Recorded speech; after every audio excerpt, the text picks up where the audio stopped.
Hi, welcome back to Hit or Miss Hallmark Movie Reviews. We are springing forward, springing into love. Hallmark's second Spring into Love movie is An Easter Bloom, starring Aimee Teegarden and Benjamin Hollingsworth. The writer here is Michael Grimm, and this is his first Hallmark writing credit. That's cool. The director here is Anthony C. Mecchi. Some other Hallmark directing credits include Francesca Quinn P.I. with our girl Mallory. I never get to see that. And Curious Caterer, Dying for Chocolate. That's with Andrew Walker, yes. Yeah. And he has a slew of cinematography credits for Hallmark as well, so that's pretty cool. Interesting. So, what's this one about?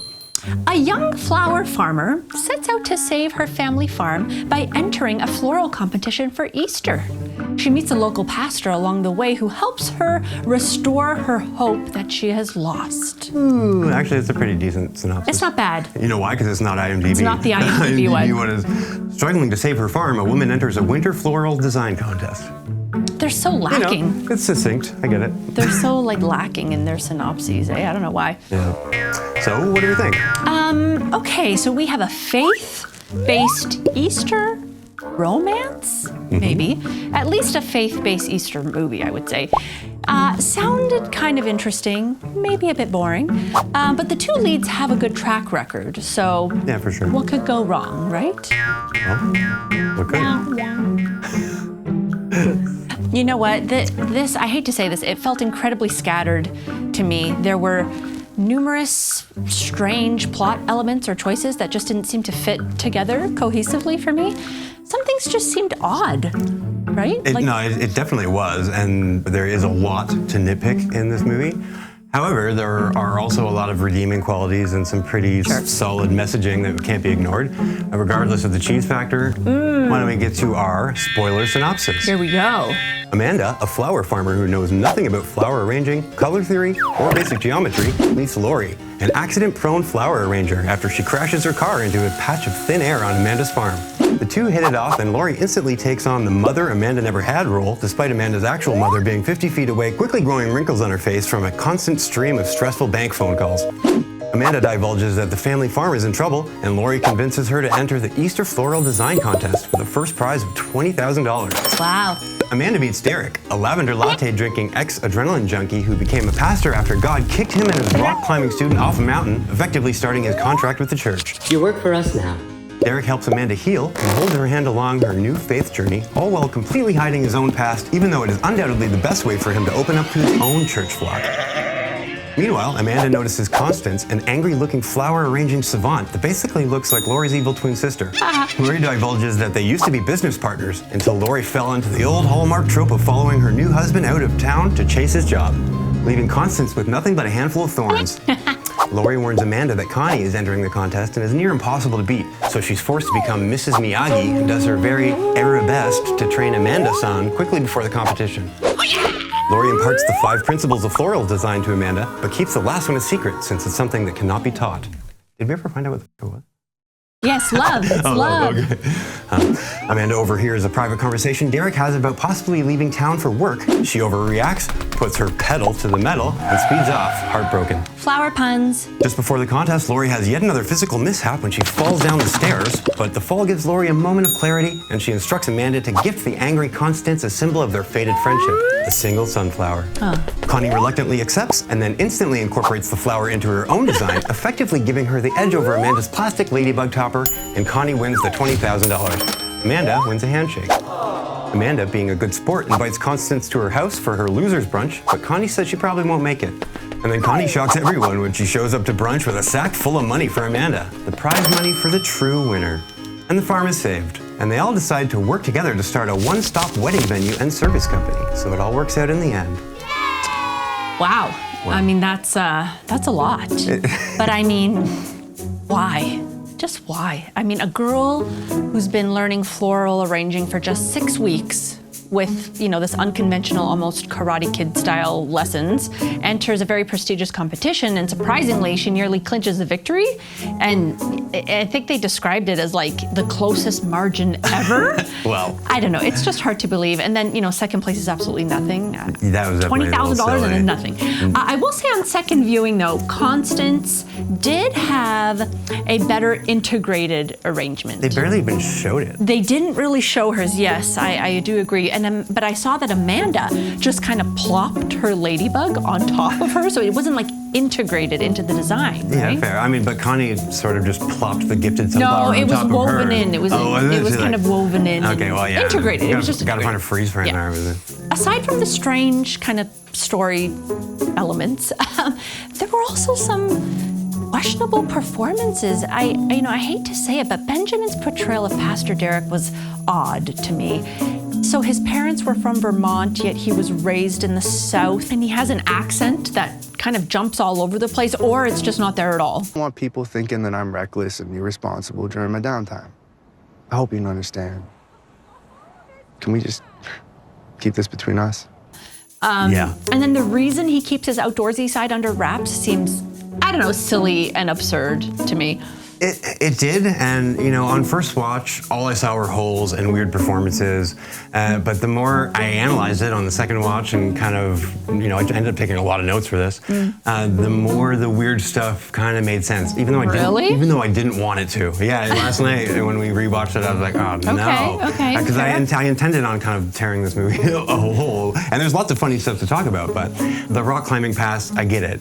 He's embarrassed, and maybe he didn't feel like pastory enough because of him hightailing it out of Vermont, leaving his student in a wheelchair for life. I get it, kind of a move. Like, I get why you don't want to, publicize that. Yes, but that being said, as I already mentioned, it probably would have been like the best intro sermon ever. Yes. It's like, hi, here, show your flock your weaknesses and personal past struggles so they trust you more. So it was nice that we saw Amanda eventually pushed him to do that, but it's also kind of a missed opportunity right out of the gates, the first impression.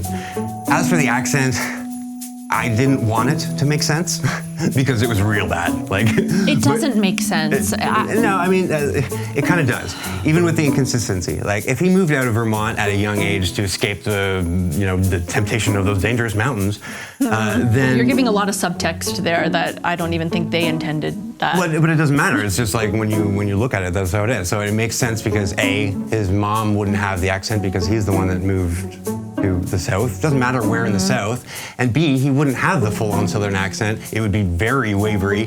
Granted, he was like slipping in and out of hardcore Louisiana drawl to basically whitewash nothing. Yeah. But I understand why the production would let it slide and didn't really I don't buy it. on that. I still think it's an odd choice. And I don't think it affected his performance. It was just a bad. It was a bad accent. It was a bad choice. That character didn't need to be Southern at all. And it didn't even add. I don't think it added charm to his character because usually either it takes place in the South, so logistically it makes sense to be Southern, or it adds this kind of Southern charm, which I think is the route they were trying to do, but it didn't add it. It was borderline charm because the other side of that charm is creepy, and it definitely wasn't creepy. So he pulled it off not being creepy. There were elements of creepiness, I think. Well, but there's elements of creepy in any religious story, honestly. Okay, enough bashing here. Overall, I do think this was a very sweet, humble, wholesome, cute movie. And visually, it looked like a proper Easter movie. The colors were very, pastel yellows and purples and greens, and the flowers were gorgeous. Everything did look really nice. You got that Garden of Eden color Definitely, and I felt spring, and I felt Easter. So for that reason alone, it was okay.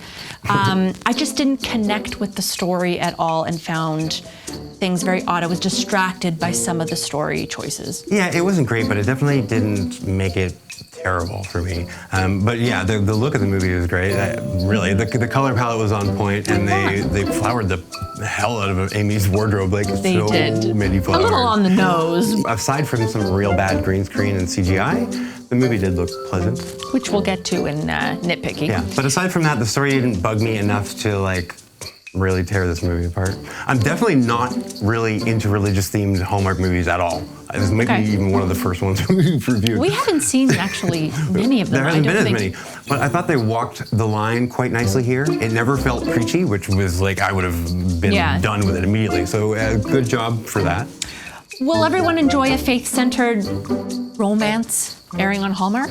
Probably not, but I think a lot will. There's kind of already like a built-in audience for this, right? You know, the movie delves into some pretty deep things. It delves into discussions about God and focusing on how we are tested by Him and the purpose He assigns to each of us. And well, that's what they said. Yeah, I know. And it might split audiences, though, to be fair. It might split audiences. Well, for sure it will, but you know, I'm an unbaptized heathen. And after the second watch, I was down with the message and the overall vibe. I wasn't offended because it's so or like put back. wholesome and caring and lovely that you can't not like it. It was hard you know to what I hate. mean? It was very hard to hate. I'm just trying to take more of a critical and quite view of quite a honestly, movie. from the critical view of how Hallmark viewers will enjoy it, I think they owe some of their faith-based viewers some content like this. Like, so I Fair can't enough. be mad at it, right? Fair there enough. hasn't been very many, and a lot of them kind of effed off to GAC because enough. they had to, right? You know, obviously, the technical things that we're mentioning here, they might not care about. Although I would hope someone would care about odd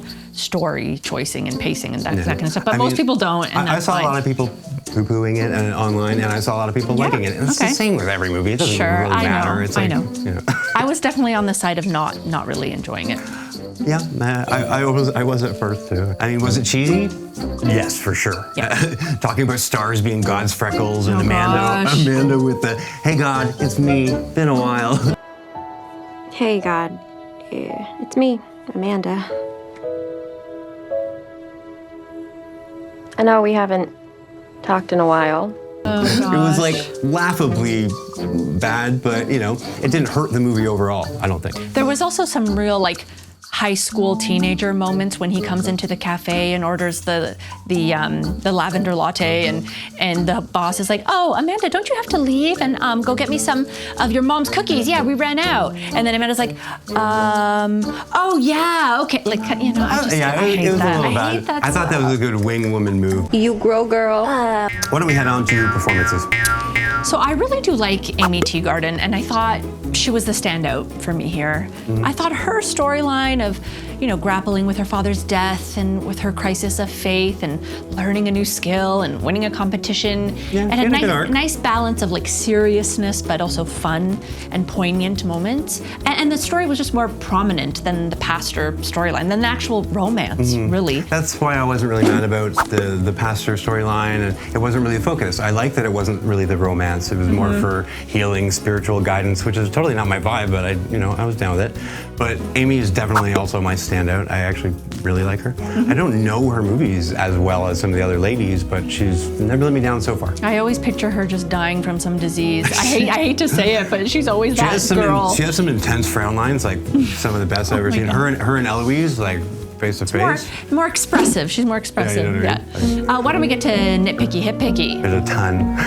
So Nit, probably back and forth. the biggest Nit here. Yeah, I mean, obviously. The green screen and the CGI ladybugs, very funny, very obvious, very bad. Mostly in the scenes where we see what's in front of the farmhouse. This kind of, as you mentioned, Garden of Eden. It almost The looked like halo, the yeah. halo around the hairline, it was just awful. This one. Awful. So Just bad. awful. I like it though. Sometimes cheesy's good. Yeah. Nit. The flashback scenes. I'm not a fan of flashback. You know, did we really need the one with Lori and her friend? I just hate like the fuzziness done like in the editing process to them too. Like, okay, we get it. I mean, we've done it. And they take you out of the main plot. Like, did a second subplot, which is Lori and her friend not getting along, warrant that time on the screen, right? Well, like that's what I'm trying to, like, But you're that's the only thing. given so much It's time. for You're gonna give it to a flashback? It's the rule of threes, and they already did two for the dad, so you might as well toss one in. It didn't not work. I thought it did And not also, work. I feel like there was another layer to the Connie and Lori story Wow. that could never be told, and we did get a little peek through in the flashback, I thought. Maybe. And so for me, that scene worked. And that is all I'm going to say about that. Nit. Lori's magical speed fingers. Yeah, I think that's a hit. I mean, it could be a hit. I think it's a I just hit. feel like it's so unrealistic. Imagine I mean, signing your name like that. a flower logo, and and custom font. It was like a fancy font when she was leaving her name and number for Amanda. Just take my number here. Go. This is a very, like, how fast did she do that? Come on. It was. Take like my that. name and number. Here you go. And then it's like this beautifully like designed flower and font. I'm signing my name like that from now on, yeah, for sure. Hit. A hit. This is good.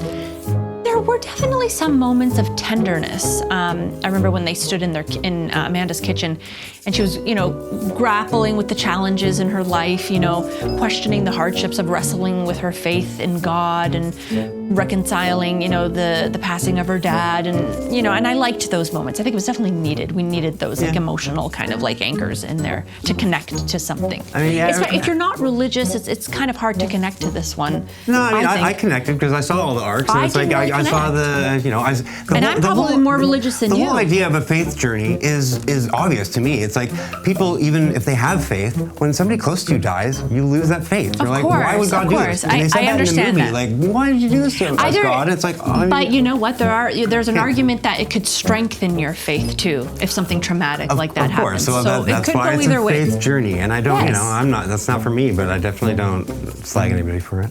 No, of course not. I just, those aren't even the plot points that I had issues with. No, I know. There was just messy plot points that I don't think were needed in this, and it had nothing to do with the faith storyline I at know. all.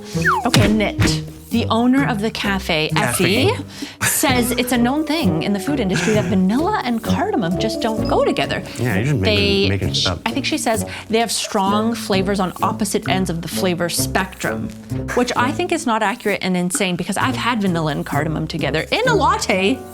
It's very, very common. I mean, maybe it was written a while ago, who knows? But yeah, that was really funny. Amanda went basically from being brain dead to a flavor savant in like a day. I have to show and a flower arranger in 6 I know, but that's what I'm weeks. saying. Just like everything. I have to show the clip of Lori right before teaching her what shapes and patterns were. So shapes and the stripes here with the solid color. Patterns. Yes, right. You're learning. Oh my goodness. See, that was bad. That one scene was like, oh my God, I laughed out loud. But The montage dressing scene. Why? Try something else. Oh my God. Yes, very nice. Please twirl, twirl. because they really did teach her, like, she was ignorant of the whole thing because it was too painful for her to even see the beauty in that stuff. I don't know. I feel like there's an immaturity in taking that approach and showing us as an audience what's going on in the scene. Well, here, you have to give the audience more credit, even a Hallmark audience. Yeah, you have to. That's fair. I'll add a nit then. I didn't really, I thought it was a little weird how Lori kind of took, like I said in the re-synopsis, how Lori took on like the super, like the mom role. It's like, okay, I'll be your mom. It's like she's got one of those. It could have been a guy, maybe. Like look, Lori seemed like a lovely, compassionate, loving woman. I liked the character of Lori actually. But just some of her approaches were like, it's like she was teaching a little kid. And Amanda very much so, kind of acted like a little kid too. Yeah, I don't know, it was quite weird. That's why I'm saying it's just odd. Nit, the only wardrobe fail in this movie were the 2 pairs of the newest overalls I've ever seen. Oh my God. You mentioned this. Amanda had a pair. Starchy. Like, that's not a farmer's overall. I didn't see a single strand of baby's breath. And I know that is a polarizing flower for Rangers. That is true. Well done on avoiding that certain backlash. That's true, actually. Baby's breath gets overused, and I didn't see it here. Everybody. Yeah, Charles Boyle. Nit, nice prize structure for the contest. First prize is $20K. Second prize is you have to make brunch for the first prize winner. We kind of already mentioned that, but... Yeah, stupid. Nit, the giant ladybug sound. It's when the tiny ladybug was on her hand and it flew away. And I guess to have some like sort of effect, it was like it was like the size of a bird. Like, you don't need all that stuff. Subtlety, people, subtlety. But it doesn't matter. Anyway. That's something that gets added in by Hallmark. They're like, can we have some wings flapping? I guess. I just... Anyways, new section. This should be fun. This is exciting. We're gonna call it Name That Location. Name that location. We often notice like reused houses, coffee shops, retreat getaways that they use for these movies. But we thought it would be fun to do our own little contest. No prizes, no brunch. No. So we're going to show 2 clips with the locations, and then we want you to answer in the comments what other movies you've seen them Where in. have you seen these used before? One of them we're very sure of the one movie, Yeah. and the other one feels like it's been in lots. So post your guesses in the comments below, or yeah. even send us a picture of the locations If in you the want movie to hitormisshallmark@gmail.com. Yeah, but in the comments is more than enough, yeah. All right, first clip.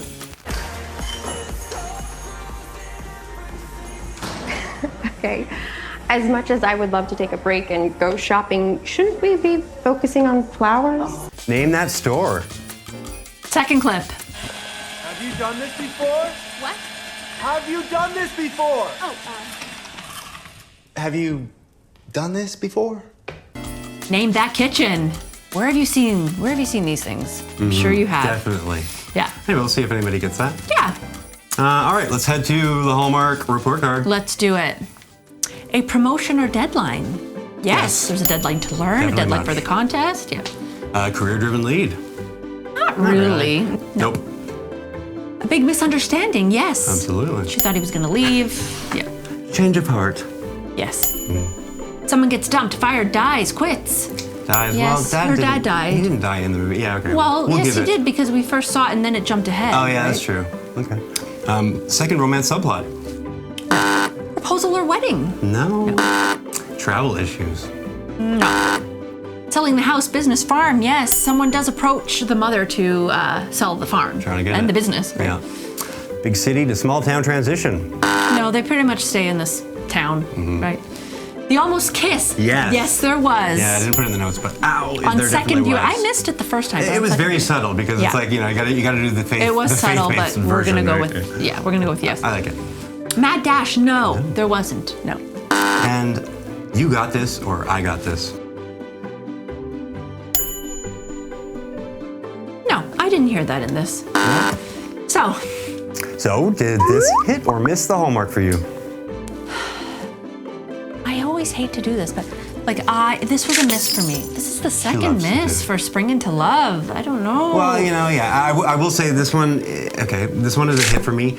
Only Really? Only because after trying really hard to dislike it, you know, on the second watch, it kind of got me, and I was like, you know what, this was definitely much better than Shifting Gears. So, and it wasn't a great story, but it definitely the messaging worked for somebody that's not religious. So I just I couldn't connect on a deeper spiritual level with this. I was No, me neither. Too many plot I just issues.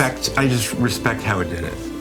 I guess barely. This was like barely a hit. I couldn't warrant. I'm sure a lot of people will like this one. Oh, for sure. There's an audience there for sure. Let us know what you thought in the comments below. Did it hit or miss the Hallmark for you? Yes, and don't forget to like, share, subscribe, click the little bell to receive notifications. We will be back very soon with Very soon. the With a new new movie. review. Yeah. Until next episode. Bye. Bye.